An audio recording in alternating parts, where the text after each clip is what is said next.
मुलाकात हुई थी, टी पार्टी थी, चाय के लिए हम लोग बैठे थे और नेता बैठेगा तो राजनीति की बात होगी। कुंडा में कुंडी लगाने गए थे ना, कहा कैसे भाषा बोले थे अखिलेश जी की, किस आधार पर वोट देंगे वो।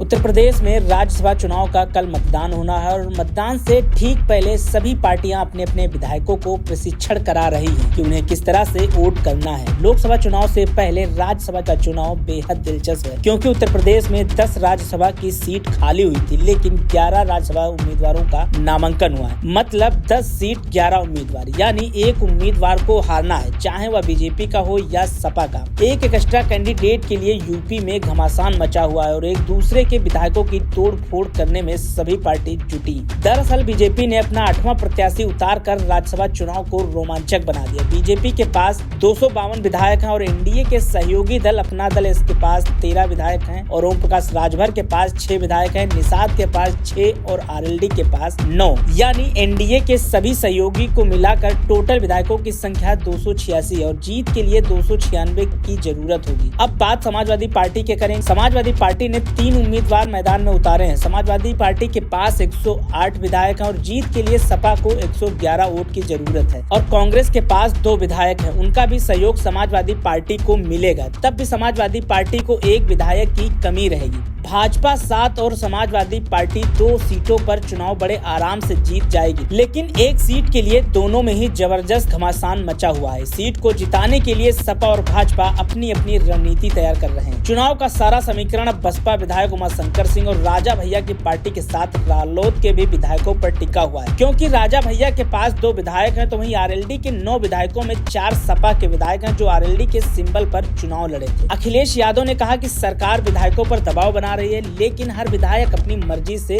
मतदान करेगा। तो वहीं ओम प्रकाश राजभर का दावा है कि उनकी मुलाकात राजा भैया से हुई है और राजा भैया के साथ सपा के भी कई विधायक हैं जो भाजपा को वोट करेंगे। लेकिन इस राज्यसभा चुनाव में बसपा और राजा भैया चुनावी समीकरण को बना और बिगाड़ सकते हैं। फिलहाल या तो कल ही पता चलेगा कि आखिर भाजपा का 8वां प्रत्याशी हारता है या सपा का 3रा। ब्यूरो रिपोर्ट, दैनिक लाभ एक्सप्रेस।